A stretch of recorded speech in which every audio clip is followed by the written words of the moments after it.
Ladies and gentlemen, boys and girls, welcome back to Soap Lore, the official gathering place for newbies, novices, and OG diehard fans of the golden age of prime time. I'm your host, Jet, viewing and reviewing the soapiest, sedgiest primetime storyline of 1984.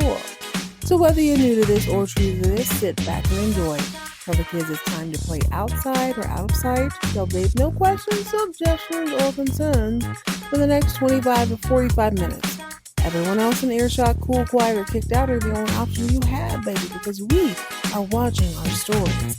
Ladies and gentlemen, boys and girls, this is Soap Lore.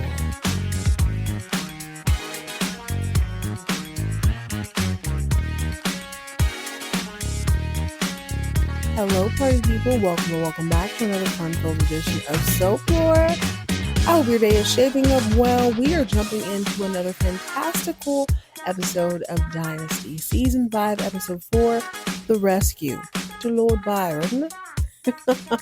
Hopefully this gets me off of probation. This tracks. I feel like it's fine. I was already ready to watch Episode 4 of Season 5, and this takes the cake. Full confession, I am watching this 100% blind. I don't know anything about it other than the name. And we're going to go ahead and jump in. So go ahead and grab yourself something bubbly and bright. I will do this in 15-minute increments, Lord willing. Season 5, Episode 4, Dynasty, The Rescue. I suppose I should give my opinions before. The rescue sounds like you are helping someone from something. So that is either someone rescuing Blake from his financial woes, someone is rescuing Fallon from whatever. I mean, she ran away, so is that really a rescue? It's more of a capture. Or it is a rescue of baby Danny. Seems like by episode 4, Dynasty likes to go ahead and wrap things up. So we'll see what happens here. My money's on Danny. Second guess would be Fallon. Third and final guess would be Blake. 4 minutes into the episode, we get right into the Fallon fiasco or the Fallon mystery. Depends on who you are. Jeff and Blake are in Seattle, I'm assuming, at the police station, piecing together the bits and pieces of Fallon's demise. Allegedly, Fallon died in a plane crash. So cop number 1 says, listen, we 100% identified the guy flying the plane. It is a guy who was recently released from prison on a cocaine charge, named Peter DeFilibuster. Damn it. Why? Who? Okay. This makes so much more sense to me why Peter DeFilibuster was very confident in packing a 10-pound bag of cocaine in his satchel along with a nudie magazine. He needed to be entertained on this flight, especially if it's commercial, right? It wasn't even private. Peter DeFilibuster, cokehead, flew into the side of a mountain or something, and he had a broad with him. Now, Blake's thinking he had a broad with him, not my daughter broad. Jeff is like, well, if she was crazy, if she had lost her mind a little bit, Brother Leo said that she left the retreat with another person. Blake and Jeff are going back and forth when Lieutenant Dan, or whatever his name is, comes back into the room. He's like, oh, here's this piece of hardware. Here's a little bit of jewelry that was charred in the accident. Do you recognize it? Immediately, Jeff recognizes it as a ring he gave Fallon for their engagement. It's a wrap. It's a wrap, but it's not a wrap. Now, here's the thing. I've been very blessed over the last 4 years to not really get big information. I do know they recast Fallon at some point. So I am to believe this very vague explosion doesn't mean it's her demise. She could have very well had the ring stolen. She could have met up with Peter at another point. I am banking on the fact she's not dead yet. Or maybe the person who told me she's recast was just being kind. I don't know. I don't believe it. That's all I'm saying. And quiet as kept. Blake and Jeff are having a real hard time squeezing out any tears over this alleged death of Fallon, the Carrington, the Colby. Oh, ladies and gentlemen, are you freaking kidding me? This is devastating. 14 minutes into the program, and now I'm crying. What happened? What happened to me? I'm an emotional gangster. Well, Jeff determines that there's no argument here. Fallon is dead. So it trickles down to the rest of the family. Now, Claudia and Krystal are sitting at breakfast. Oh, and here we go with the Dynasty revisionist history. Claudia tells Krystal, my Lindsay once told me that she wanted to be as beautiful and as special as Fallon Fallon Carrington. Girl, no, she didn't. Ain't no way in hell. If she thought, no. Actually, what she had said was, she said, will I be as beautiful as Fallon? Yes, as long as you don't get a mullet perm. Stop. You mean to tell me the daughter of the man who was banging the wife of the millionaire, billionaire playboy wanted to be like the millionaire, billionaire playboy's daughter? Shut up, Dynasty. Ain't nobody worried about Fallon.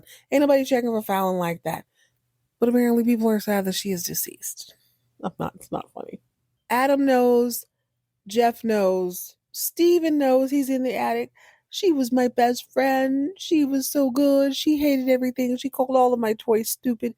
Stupid truck, stupid horse, stupid train set. She was the best sister ever. Adam's a weirdo. Facts. But then we get to Alexis, who has been locked up. Won't let her out. She's in a detention center, being defiant as possible. Brought into a room with Blake Carrington in a McGruff the Crime Dog jacket, and he says, Alexis, unfortunately, Fallon has been killed in a plane accident. She breaks down, and I break down. I ain't got time for this today. I had no intention. I'm so glad all I'm wearing is Vaseline on my face, because otherwise I'd be pissed off. Alexis breaks down, and I can hardly take it. It sucks. Give it 2.2 seconds, and then it's funny again. Thank you, Jesus. She's so pissed. Blake, you stole my children. You stole my children. You killed my baby. She's beating on his chest, and he's a strong, strapping, geriatric man. He can take it. He can take the blows of a billionaire playgirl. You killed my baby. And then she wraps herself in his arms for a warm embrace. Not wrong, not right, but I'm sorry to laugh at y'all's loss. I'm very sorry for your loss. The mansion is, of course, flooded with mourners. We are so sorry for your loss, Blake. We're so sorry for your loss, Krystal. One of the oddest mourners is Marcia, one of the house staff, who says, oh, Blake, it means the world to me that you kept me on staff. Baby, what are you talking about? Or why were you talking about money when there's a whole crispy corpse that we need to figure out who it is? What are you talking about, Marcia? I think Marcia is Blake's original side piece. I can't prove it, but I know she is. I don't even care if they don't ever acknowledge it. I know for a fact you're not going to tell me this man kicked daddy like Alexis Carrington out of the mansion, and for 10 plus years he did absolutely nothing. He's definitely banging the house staff. The audience is supposed to believe that Blake is a sultristic, beautiful man who just doesn't want to see his house staff go hungry, so he's going to keep them on staff, despite the fact that Denver Carrington has gone kerplunk. We don't get to dive into that very deeply because the phone rings and it is Billy Waite from down in South America, Caracas specifically. He says, I'm so sorry about your baby girl, dadgum, but also I'm not going to be in business with you. Blake is appalled. Not by the fact that his daughter is gone, but how dare you, Billy Waite? The money I asked you for, that billion or million, whatever, 50 million, is peanuts to you. I can't believe you have the balls to tell me no. Billy's like, what can I tell you? My money's kind of funny right now. I can't do it. Blake says, will you tell me, Billy Waite, what did Alexis Carrington Colby tell you that made you slither under a rock like a little weirdo? Billy Waite said, oh, dang it, Blake. Bring, bring, bring. That's my other phone. I gotta go. Bye. Dang it, Dynasty. I was not prepared for this today. I came here to cackle. I didn't come here to cry. I did not come here to cry. Baby Blake suddenly has full autonomy. He is able to leave the nursery at will. He is sitting at the top of the stairs when Jeffrey Colby arrives home. And the baby gives his whole soliloquy about his dead puppy. Daddy, do you remember when my puppy died and you told me it went to heaven? Yes, baby, I remember. Do you think my mommy's going to visit my puppy? Now, why would you do that?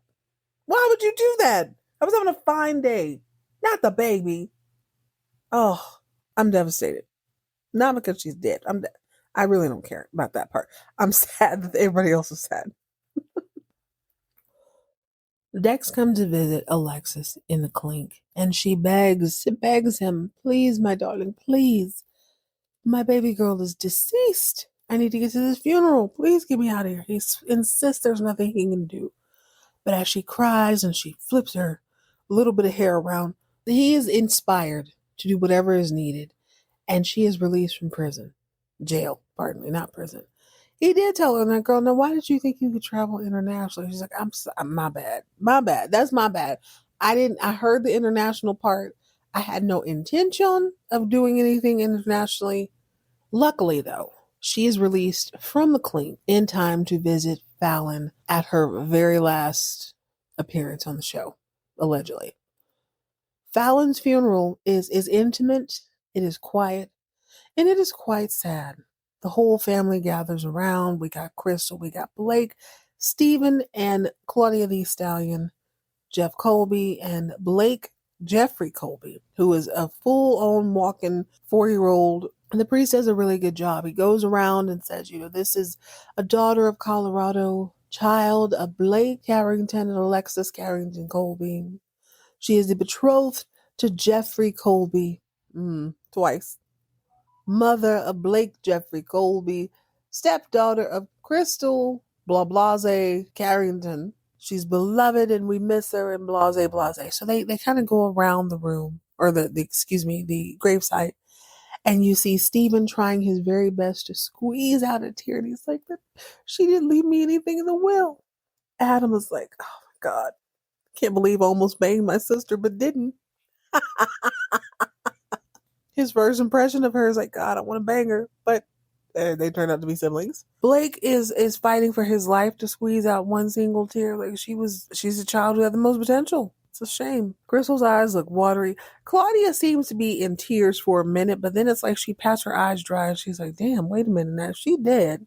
My last name is Carrington now. Did I just inherit La Mirage? Cha-ching. And in one last act of service to Fallon, Carrington, Colby, almost Colby twice, Stephen removes a beautiful arrangement on her casket, sets it aside, and by this point, Jeff Colby has a moment. Now, in his case, the side piece is deceased. Peter the filibuster has finally flatlined. And Jeff has to wrestle with the fact that he has not only been second, he's been third, fourth, and fifth fiddle compared to every other man in Fallon's life. And it's just all he could take. As the casket starts to lower into the ground, daughter of the earth, daughter of Colorado BS gets to him. But you bitch, he says. Why did you get your trifling stuff on the plate? How dare you? How dare you leave me now? Oh my God. He loses his mind. He loses his mind a little bit. I'm like, Jeff, warranted. Is he? I hear no lies. He don't give a damn that baby Blake is there. Matter of fact, it's probably a little bit offensive to him that his son has his father-in-law's first name and his name as a second name. Blake runs over to Jeff and is like, Jeff, I understand. You got to remember my daughter was a good girl. It's just she just had a moment. She was sick, Jeff. She was sick. Can't you just forgive her this one time so we can put her on the ground without you cussing her out in front of her son? Her son is very much used to this. Matter of fact, I think baby Blake handles this the best of everybody. He has stuffed a little daisy in his lapel. He pulls it out and he drops it quite dramatically on his mother's grave as his father is wrestling the word biatch off of his lips. I'm glad this moment happened because I was a little bit sad. It was a little bit downtrodden. Him cussing her out at her final resting place is icing on the cake. Well done, Dynasty. It's all quite a lot to take in. You know that old saying, you can't take some people anywhere. Samantha Josephine Carrington is the definition of that.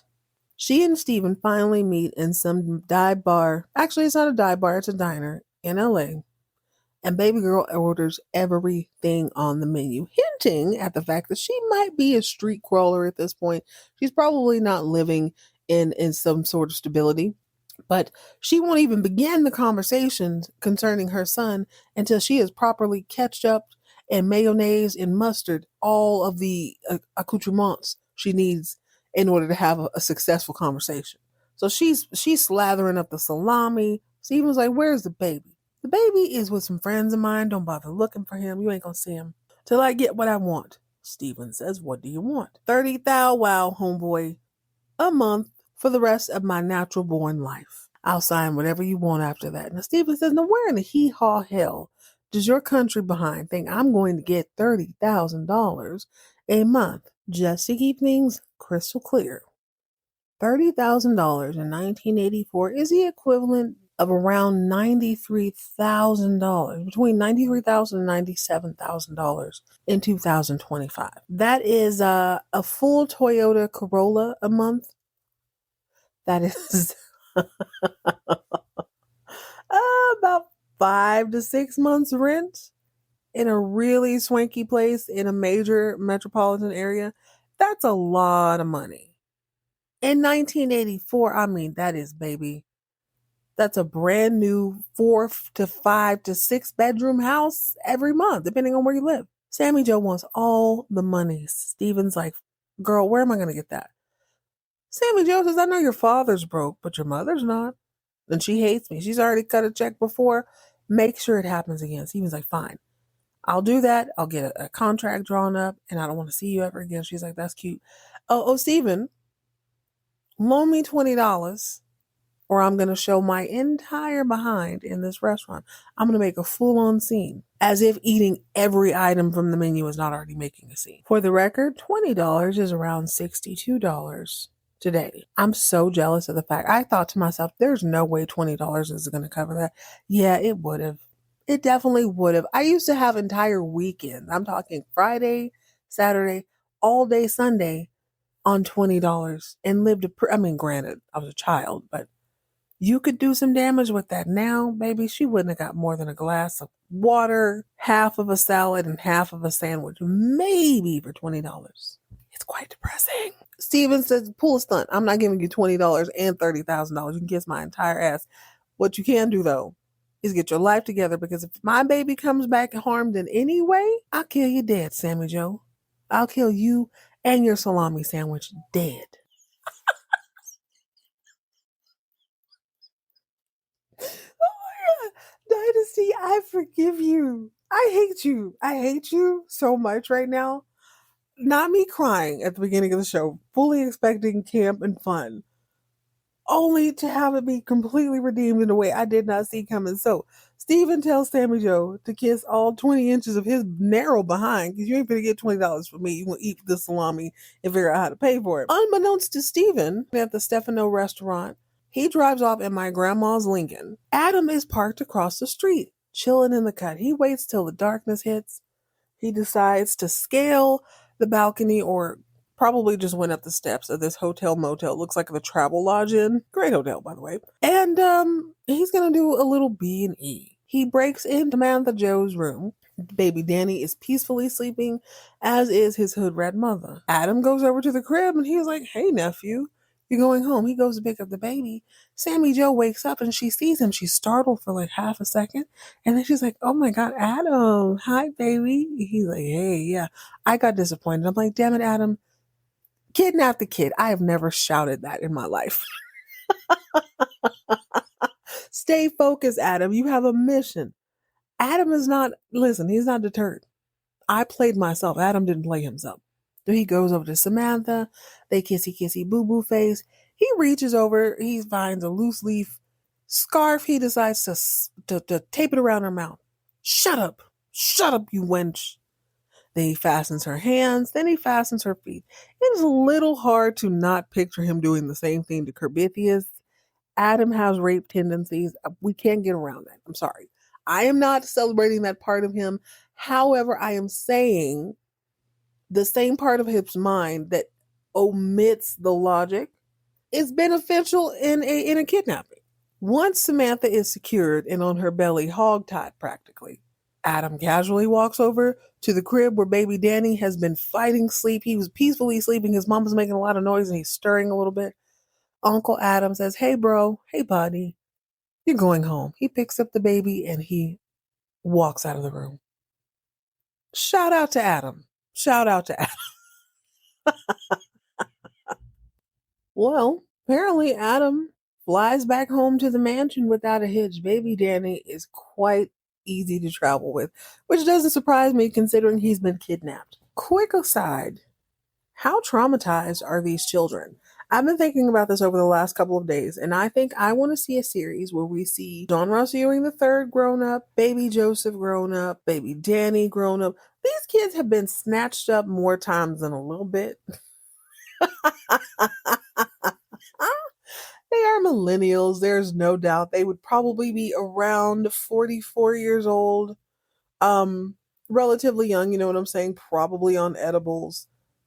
I would love to see what their life is. Their trust issues? Are they recluses? Did they celebrate the fact that 2020 happened? I feel like they would be. They can't trust anybody in their circle. Oh, can we talk about tokens for a moment? I'm going to go there. Here I am minding my black business, watching this fantastic program.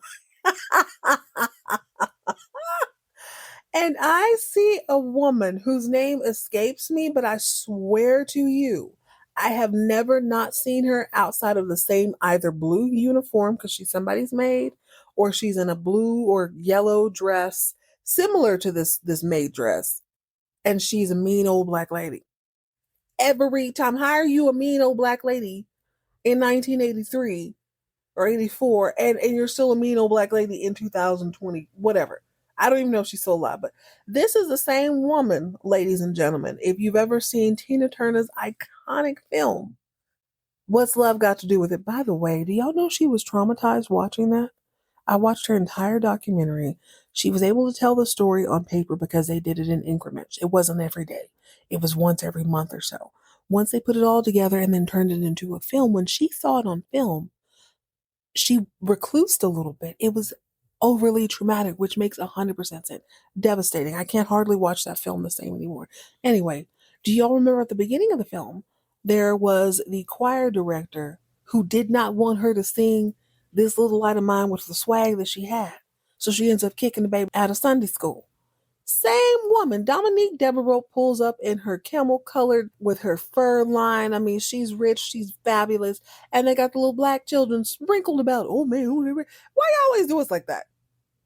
You cannot tell. She is a wealthy black lady. You think there's aren't wealthy black people around? Let me be quiet and see what she has to say. It just irritates me when you introduce people of color, or if you introduce a gay character, you always gotta sprinkle them with the stereotype. Can we just let her be? Let me see what she's going to say. Okay, I'll let it play out a little more. I will let bygones be bygones. Let me just state the record. I don't speak for all people, but I will say this. When you introduce people into a story who do not look like other people, it is not always necessary to give them the stereotypical background. Sometimes it is. If that's her story, that's her story. But it is lazy writing, which I saw for many, many moons, before people started to realize, okay, there's different experiences in life, and the more authentic you can make it, very authentic by without adding a stereotype so that middle America can swallow it down. You know what I'm saying? So Dominique Devereaux seems to be either a made up name, or maybe that's her middle name. I'm not quite sure. Millie Cox. Millie Cox Aunt Betty did not recognize her because she's so fancy now. I don't know no bougie ladies, Aunt Betty says. But Miss Millie Cox, aka Dominique Devereaux, says, look a little closer. What is the most beautiful word in the English language? I am not terribly sad to admit this, but my first thought was love, my second thought was money, and I was like, money. And I thought, no, they wouldn't say that on TV. Love. Do you know what the most beautiful word in the English language is? Lullaby. I would think alibi would be a little bit sweeter of a word, but that's just me personally. Aunt Betty and Miss Millie in her new fur embrace. Oh my God, baby, I didn't recognize you. You're not this scrawny little weirdo kid anymore. You look good, baby. I know a black auntie. She would be like, baby, you're a little skinny. You look good. Where you been, girl? You don't call, you don't write. What's going on with you? And just when I give Dynasty a pass, they make Aunt Bessie say, oh, I can't believe you that skinny little girl who used to run up and down the steps and say, Aunt Bessie, you got any chicken? Any fried chicken for me? Okay, then we come on now. Okay, fried chicken is delicious, but come on down. You're not gonna play in my face, Dynasty. Dynasty better do right by me. Dominique, aka Millie, asked about her mother's trunk. Bessie's like, bet it's definitely still in the house. Now, I did enjoy this very brief scene because in the background there are these shelves and there's all these canning things, canned vegetables, canned eggs, pickled pig feet, probably. I didn't see pig feet. I definitely saw eggs and stuff, and it just warmed the country girl heart in me. That's some good eating. I have 2 to 3 jars of pickled okra in my kitchen as we speak. You can't shake some of these things. Now, do I have any business with that? Probably not. But these are the people I come from. Dominique is flipping through her mother's trunk, and it is filled with, a velveteen rabbit, some clothing, and several pictures. We see a sepia colored picture of a baddie, a black baddie from 1940 ish. Gorgeous woman, reminds me of photos I've seen in my own family. Dominique smiles and moves on. Now, very quickly, baby Danny is back at the mansion, only he's not eating. He's kind of fuzzy. It looks like he has Kool-Aid and or bourbon in his plastic bottle. Shout out to the millennials. Steven is concerned. Why isn't he eating? He's being very picky. He's probably on that Cheeto and Sprite diet. Some mothers just didn't give a damn. Sammy Jo strikes me as a kind to feed her baby copious amounts of ketchup, Cheetos, and whatever Pepsi, Dr. Pepper, whatever was available at the time went into that plastic bottle. That baby is fine. He's not used to rich, fancy food no more. He wants that junk. Run down the street, get him a little McDonald's. He's going to be fine. After downing about 3 bottles of beer, Sammy Jo works up the nerve to call to cuss Steven out. Steven picks up the phone. Hello. Hey, Sammy Jo. You act like you were waiting on my call. I can't wait to get my baby back. That's not even going to be your mansion very long. Your daddy's a broke boy. Forgetting that his mother's not a broke boy. If she takes over that mansion, daddy ain't going nowhere. You hear me? She doesn't care. She just wants him to know Adam ain't ish. Your daddy ain't ish. You definitely ain't ish. Before she can get too deep into her soliloquy, Steven gives her the soundtrack of everyone who is burdened and heavy laden with other people's voices, the old fashioned dial tone. Ding. I kind of miss that, don't you? You can hang up on someone with a cell phone and they think the call just dropped. Hell, now you can't even slam anything down. I miss the days where you could slam a phone down and hear a dial tone. You knew the conversation was over through that song. Shout out to that soundtrack. But that's neither here nor there. Krystal Carrington needs to drop the dial tone too. On some people's employment. She don't want to do it, but she's got to do it.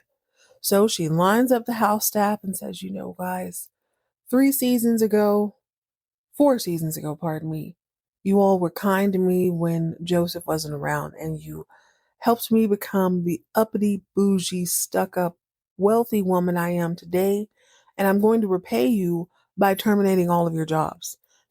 Don't get it twisted. I've been a broke boy myself before. I'm going to give you 1 month's salary so that you can move on with your life. Please go home. You ain't got to go home, but you got to get out of here. Maybe we can hire you back. Maybe we can't. Blake's broke boy billionaire mind can't wrap his mind around why Krystal would fire people he can't pay. Krystal, I want them to linger on in poverty. What the heck? You let them go so they can go collect unemployment so they could find gainful employment? What is wrong with you? She said, I thought you said I run things. You said the Mrs. Carrington runs the house. I was just running the house. I did what I had to do. I kept Mrs. Vicky. I kept a couple people, but he don't want to hear it. He storms off into his study. Now, while he's in there sulking with the briefcase, which is absolutely filled with absolutely nothing, in comes new Major Domo, whose name escapes me, or Gerard or something like that. He says, Blake, there's a Miss Dominique Devereaux here to see you. Oh my God. Send her away. I'm not taking any guests right now. I understand, sir, but she wants to pay her respects. Blake suddenly remembers he has a dead kid. He's like, oh yeah, oh right. Fallon's it. My bad. I'm sorry. Yeah. Go ahead and send her in. Mrs. Devereaux, aka Millie Cox, Dominique Devereaux is definitely a better name, comes strutting in with the finest fur money could buy. Blake, I'm here to pay my respects. I feel like we both lost something. Thank you. What do you mean lost something? Oh, I'm just saying I've been through things myself. I've lost things. What do you mean? Well, Blake, she's beating around the bush a little too much for me personally, and Blake is completely obtuse. He's not pretending to be. He really is obtuse. Dominique, with the little d, says, we just share so much in common. Blake again, like, who is this woman? Like what? Well, like our blood. Blake stares blankly. Our blood? Yes, our blood. Our daddy. Dun, dun, dun. No doubt. Blake is like, oh my God, I'm black?